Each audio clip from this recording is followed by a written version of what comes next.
जय श्री कृष्णा। रसपान कीजिए आज की कथा का। श्री सूत जी महाराज शौनक आदि ऋषियों को ये महात्म्य सुनाकर अन्यत्र चले गए। उसके बाद एक समय नैमिषारण्य तीर्थ में ही जैमिनी जी अन्य मुनियों के सामने बैठे हुए थे। मुनियों ने भी उनसे उसी प्रकार के प्रश्न करने प्रारंभ कर दिए जिस प्रकार से वे श्री सूत जी महाराज से किया करते थे। एक दिन मुनियों ने पूछा, हे द्विजश्रेष्ठ, जहाँ लकड़ी की प्रतिमा के रूप में साक्षात भगवान नारायण विराजमान है, वह पुरुषोत्तम क्षेत्र किस देश में है? कृपया बताइए। तब जैमिनी जी ने उत्तर दिया कि मुनियों, उत्कल अर्थात उड़ीसा नाम से प्रसिद्ध एक परम पावन क्षेत्र है, जहाँ अनेकों तीर्थ और बहुत से पवित्र देव मंदिर हैं। वह प्रदेश दक्षिण समुद्र के तट पर बसा हुआ है। उसमें रहने वाले पुरुष सदाचार के आदर्श हैं। वहाँ के ब्राह्मण उत्तम आचार और स्वाध्याय से संपन्न होकर सदा ही यज्ञ कर्म में और धर्म में तत्पर रहते हैं। सृष्टि के आदि में यज्ञ और वेदाध्ययन की प्रवृत्ति वहीं से होती है, इसलिए वहाँ के निवासी ब्राह्मण वेद शास्त्रों के प्रवर्तक हैं। उस प्रदेश को 18 विद्याओं की निधि बताया गया है। वहाँ भगवान नारायण की आज्ञा से घर घर में लक्ष्मी जी वास करती हैं।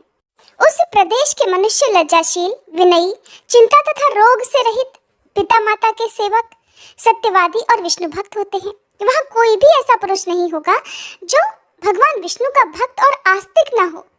उस जगह के सभी लोग परोपकारी होते हैं। लोभी, दुष्ट और शठ मनुष्यों का तो वहाँ सर्वथा अभाव है। उस प्रदेश के लोग दीर्घायु रहते हैं। स्त्रियां पतिव्रता, सुशीला, धर्मपरायणा, लज्जा और सदाचार से विभूषित, रूपवती, सभी प्रकार के आभूषणों से अलंकृत तथा कुल, शील और वय के अनुसार आचार विचार का पालन करने वाली होती हैं। वहाँ के क्षत्रिय भी अपने अपने कर्तव्यों का पालन करते हैं। वे सब के सब प्रजा की रक्षा के व्रत में तत्पर रहते हैं। दान देने में उदार और सब शास्त्रों के ज्ञान में निपुण होते हैं। उत्कल के वैश्य भी कृषि, वाणिज्य और गोरक्षा की वृत्ति में स्थित होते हैं। वे अपनी भक्ति और धन से देवता, गुरु और ब्राह्मणों को तृप्त करते हैं। वहाँ एक के घर पर पधारे हुए याचक को फिर दूसरे के घर जाने की आवश्यकता ही नहीं रह जाती। उस क्षेत्र के शूद्र संगीत, काव्य, कला और शिल्प में कुशल और प्रिय वचन बोलने वाले होते हैं। धार्मिक और स्नान, दान आदि कर्मों में तत्पर रहते हैं। वे अपने मन, वाणी, क्रिया तथा धन के द्वारा ब्राह्मणों की सेवा में लगे रहते हैं। मेघ वहाँ पर असमय वर्षा नहीं करते, ऋतुएं विपरीत भाव नहीं धारण करती और मेघ असमय वर्षा ना करके वहाँ पर कभी खेती को हानि नहीं पहुँचाते। हवा का भी कष्ट वहाँ नहीं होता और प्रजा को कभी भूख की पीड़ा भी वहाँ सहन नहीं करनी पड़ती। अकाल और महामारी का प्रकोप नहीं होता, राज्य का नाश नहीं होता। पृथ्वी पर होने वाली कोई भी वस्तु वहाँ अलभ्य नहीं है, अर्थात सभी वस्तुएं वहाँ सुलभ हो जाती हैं। यही वह सब प्रदेशों में श्रेष्ठ उत्कल है। दक्षिण समुद्र में मिलने वाली ऋषिकुल्या नदी तक पहुंचकर स्वर्ण रेखा और महानदी के बीच में जो प्रदेश प्रतिष्ठित है वही उत्कल अर्थात उड़ीसा है। इस पवित्र प्रांत में बहुत से उत्तम क्षेत्र हैं। सतयुग में इंद्रद्युम्न नाम से प्रसिद्ध एक श्रेष्ठ राजा हुए हैं। उनका जन्म सूर्य वंश में हुआ था। वे ब्रह्मा जी से 5वीं पीढ़ी नीचे थे। राजा इंद्रद्युम्न सत्यवादी, सदाचारी, शुद्ध तथा सात्विक पुरुषों में अग्रगण्य थे। प्रजा को अपनी संतान समझकर सदा ही न्यायपूर्वक उसका पालन किया करते थे। उनमें भगवान विष्णु की भक्ति थी, सत्य भाषण का गुण था।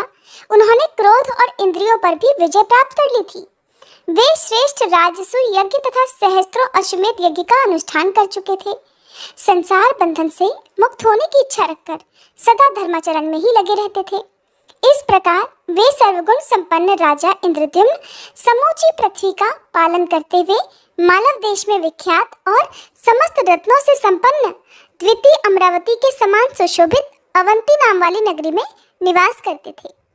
वहां रहते हुए राजा ने भगवान विष्णु में मन, वाणी और क्रिया द्वारा परम अद्भुत और उत्तम भक्ति बढ़ाई। एक दिन भगवान लक्ष्मीपति की पूजा के समय देव पूजा गृह में बैठे हुए राजा ने अपने पुरोहित से आदरपूर्वक कहा, पुरोहित जी, आप उस उत्तम क्षेत्र का पता लगाइए जहां हम इसी नेत्र से साक्षात भगवान जगन्नाथ का दर्शन कर लें। वैष्णव राजा के ऐसा कहने पर पुरोहित जी ने तीर्थ यात्रियों के एक झुंड को देखकर उनसे प्रेम पूर्वक कहा, तीर्थों के दर्शन करने वाले तथा तीर्थों का ज्ञान रखने वाले धर्मात्मा पुरुषों, हमारे महाराज जो आज्ञा देते हैं उसे आप लोगों ने सुना है क्या? आप में से किसी को उत्तम तीर्थ का पता है क्या? उनका अभिप्राय समझकर उन यात्रियों में से एक व्यक्ति जो बहुत सारे तीर्थों में घूम चुका था और बहुत अच्छा वक्ता भी था, राजा के पास आकर हाथ जोड़कर कहने लगा, राजन, मैंने बचपन से ही अनेक तीर्थों में भ्रमण किया है। भारतवर्ष में ओढ़ नाम से प्रसिद्ध एक प्रदेश है। उस देश में दक्षिण समुद्र के तट पर श्री पुरुषोत्तम क्षेत्र है, जहाँ नीलाचल नामक एक पर्वत है। वह सब ओर से वनों द्वारा घिरा हुआ है। उसके बीच में कल्प वृक्ष है, जिसके पश्चिम भाग में रोहिणी कुंड है। वह भगवान की करुणा रूप जल से भरा हुआ है, जो स्पर्श करने मात्र से ही मोक्ष देने वाला है। उसके पूर्वी तट पर रुद्र नीलमणि की बनी हुई भगवान वासुदेव की प्रतिमा है, जो साक्षात मोक्ष प्रदान करने वाली है। उस कुंड में स्नान करके जो भगवान पुरुषोत्तम का दर्शन करता है वह मुक्त हो जाता है। वहाँ शबर दीपक नामक एक श्रेष्ठ आश्रम है, जो भगवत विग्रह से पश्चिम दिशा में स्थित है। उस आश्रम से एक पगडंडी का रास्ता है, जिससे भगवान विष्णु के स्थान तक जाया जा सकता है। वहाँ शंख चक्र गदाधारी साक्षात भगवान जगन्नाथ विराजमान है। वे करुणा के समुद्र हैं। दर्शन मात्र से ही सब जीवों को मुक्ति प्रदान करते हैं। राजन, देवाधिदेव जगन्नाथ जी की प्रसन्नता के लिए मैंने 1 वर्ष तक पुरुषोत्तम क्षेत्र में निवास किया। मैं महामूर्ख था, किंतु उनकी कृपा से इस समय 18 विद्याओं में प्रवीण हो गया हूँ। मेरी बुद्धि भी शुद्ध हो गई है, जिससे भगवान विष्णु के सिवा मैं कुछ और देख ही नहीं पाता। आप सदैव दृढ़ता पूर्वक उत्तम व्रत का पालन करने वाले विष्णु भक्त हैं, इसीलिए मैं आपके पास आया हूँ।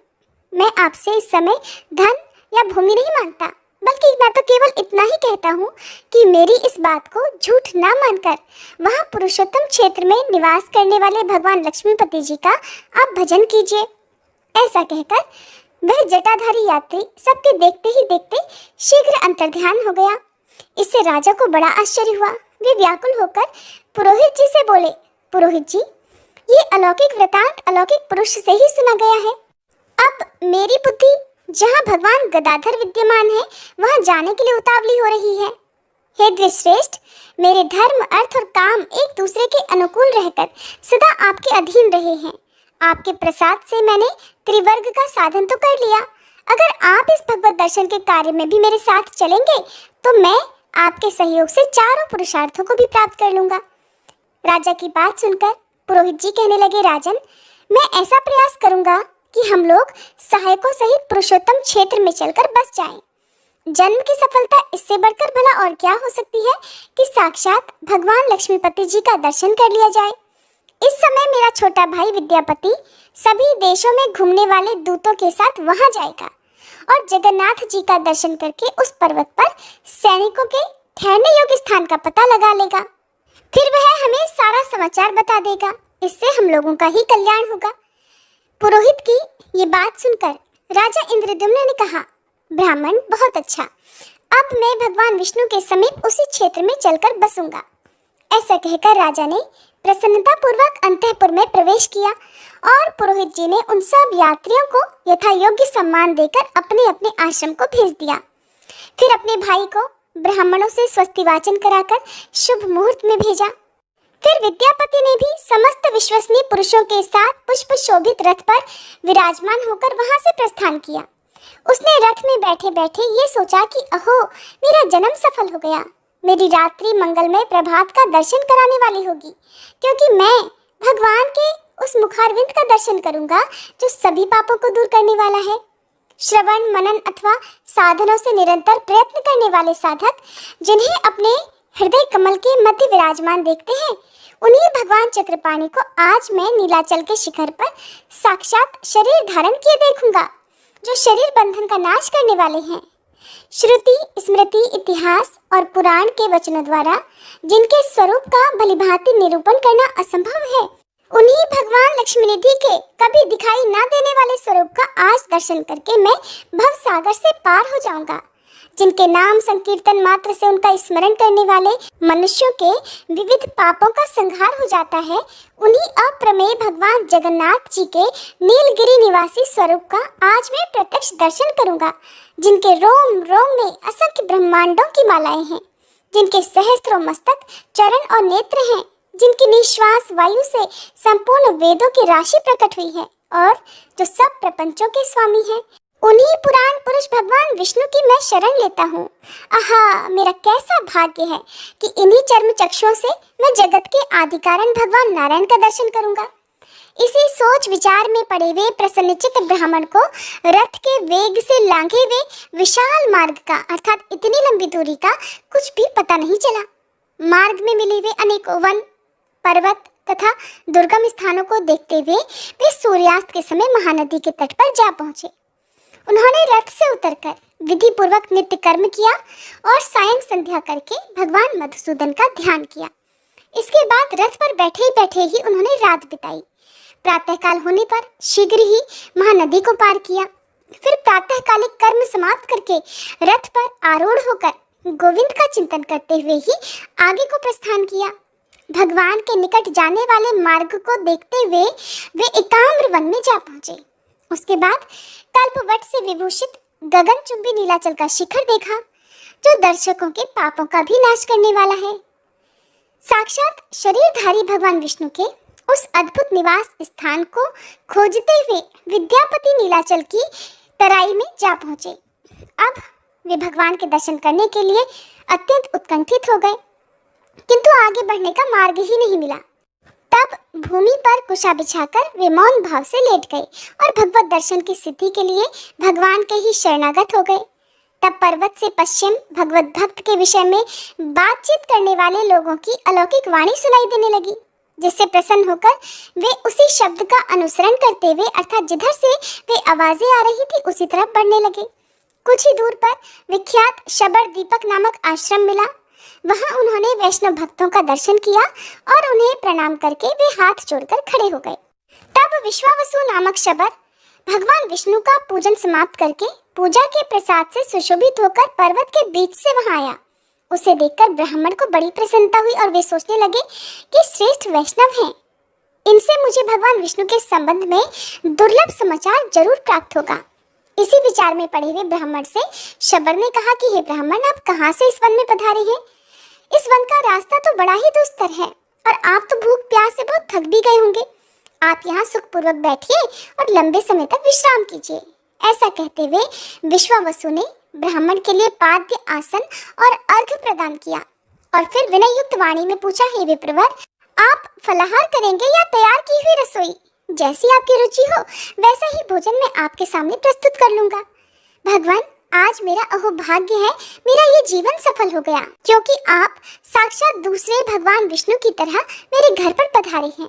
इस प्रकार पूछने पर श्रेष्ठ ब्राह्मण विद्यापति ने कहा, हे वैष्णव श्रेष्ठ, फल या फिर तैयार की हुई रसोई से मेरा कोई उद्देश्य नहीं है।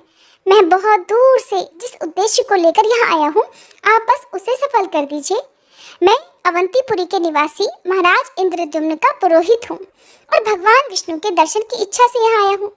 राजा ने मुझे यहाँ निवास करने वाले नील माधव श्री हरि का दर्शन करने के लिए भेजा है। दर्शन करके मैं जब तक राजा जी के पास इसका समाचार नहीं पहुँचा दूंगा तब तक राजा निराहार रहेंगे। इसलिए आप मुझे जल्द से जल्द भगवान विष्णु का दर्शन कराइए। जय श्री कृष्ण। आज की कथा समाप्त हुई। इसके आगे का वृतांत जानने के लिए कृपया आप अगले अध्याय का इंतजार जरूर कीजिएगा।